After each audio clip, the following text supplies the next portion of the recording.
another very short video because I thought I was recording and I wasn't. I'm so sorry about that.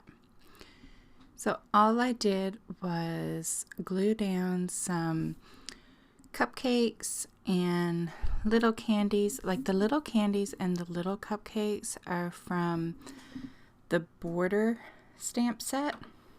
I think it's Tea Time Treats, maybe. I'll have all the stamps listed down below anyway. So I just cut them apart, and so I wanted them looking like they were dangling from strings. And then I just added the hat and the mushroom and the candy canes down bottom, and that was it. Like, this was a super quick and easy spread. Like, really easy.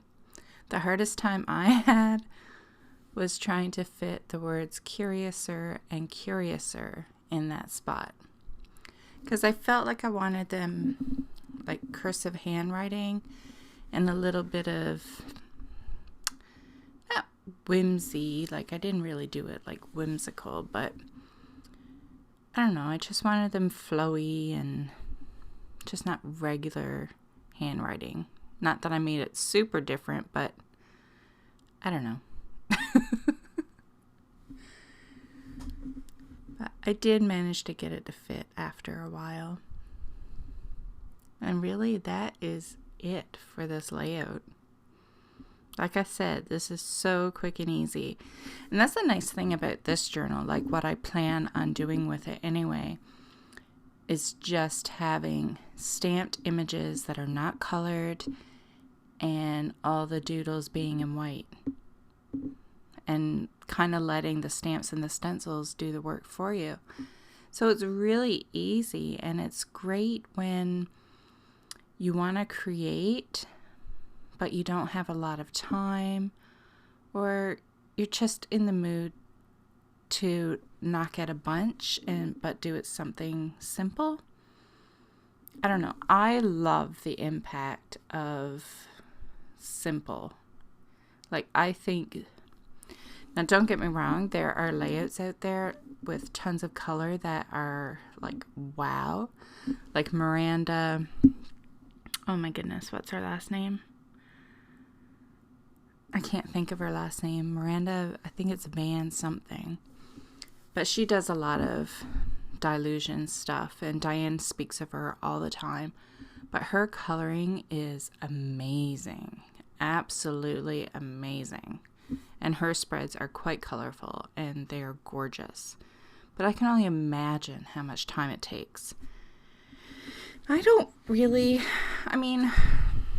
guess I do have the time, but I don't feel like I have the time because I have a lot of different things on the go and not just one thing. So I don't want to take forever on one spread. I really don't. There was a time that I used to, but not anymore. So I love doing these. And that's like the small black journal that I had, where it was the shimmer paints and collage. Like, to me, it doesn't look entirely simple, but I don't know if it was because of the size of the journal, or I don't know, it was kept fairly simple, but I still feel like it had a huge impact. And I'm thinking maybe the key is the colored background pages, like the black and the craft. I think when you do simple things on the black and the craft paper, it just pops. In my mind, it does anyways. Like, I love the look of it. There may be others out there that still crave all that color. And I love color too, but on the black and craft, I tend to like to keep it simple. That's what wows me. And I like being wowed. So I really don't know what I'm going to talk about for a whole, like, 10 minutes more. There's really nothing to say here.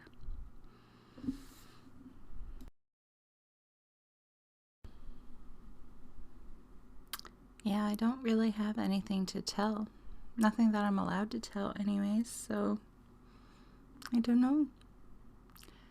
So I went in here again with my white Posca paint pen, and I'm just thickening up the downward strokes. So that's all I do when I'm doing this. It's like in my mind I'm writing it again, and like sometimes like you can trace it with the pen, like not have the pen on the paper, but kind of act like you're writing. And when you're going down, then take the marker to the paper and thicken that downward stroke. And that's all I do for the cursive.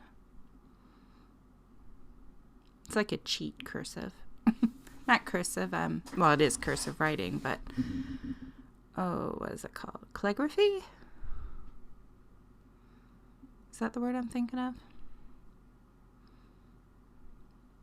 I think it is. I'm sure you'll let me know.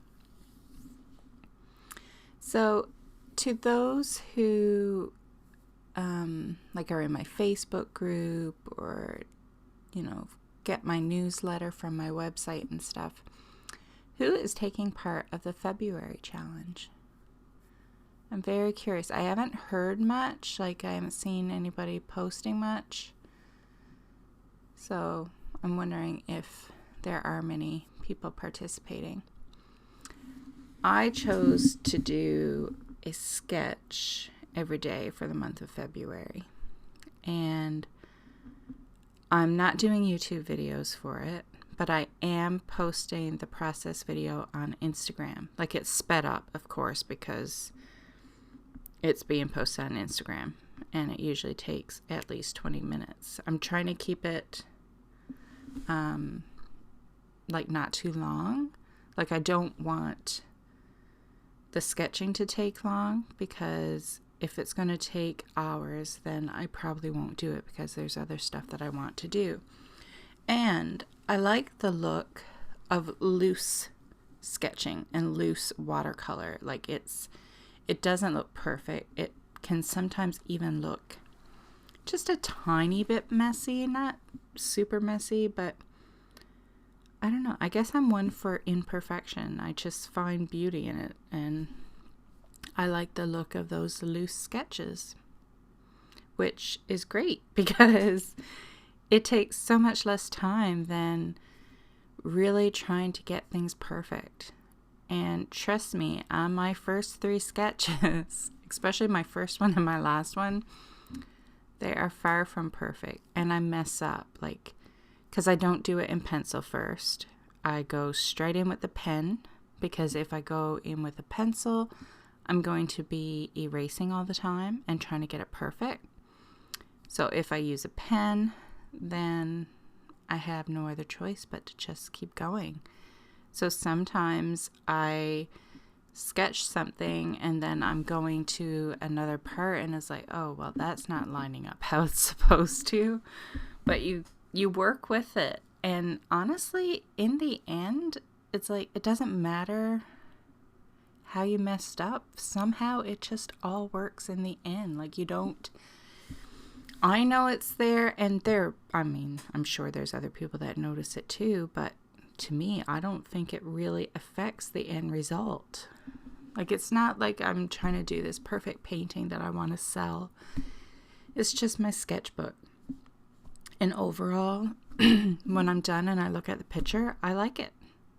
And that's all that matters. So, if you've always wanted to sketch and try drawing, I really suggest doing that. And don't be hard on yourself. And maybe even go straight to a pen and skip the pencil. And if it makes you feel better, like, because sometimes you'll get paranoid about what you're doing because you're like, oh, I have to share this? I don't want people to see this.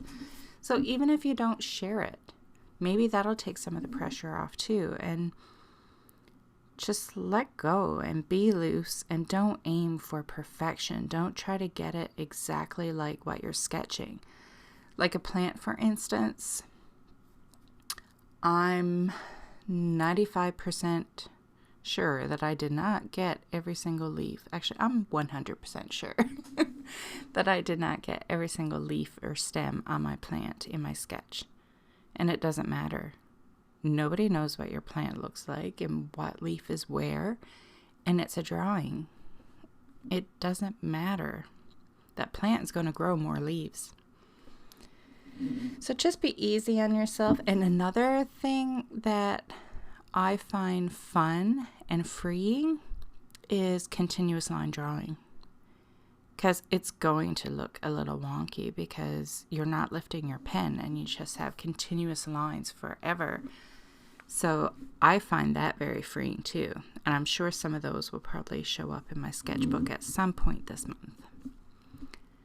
So, didn't mean to ramble on about sketching, but if there's anybody out there that, you know, you have the desire to do it, like you see other people doing it and you'd like to try it, I really suggest doing it. I think it's enjoyable. And it's really nice looking back on it. Like oftentimes I've been like not pleased with the results, but when I go back later and look through the book, I love it. I don't know. So if you've always wanted to, don't hesitate and give it a try. You don't need a lot of materials. So anyway, I actually did find something to ramble on about for the rest of this video. The layout is complete, super simple, and quick and easy. I hope you enjoyed it. Till next time, bye.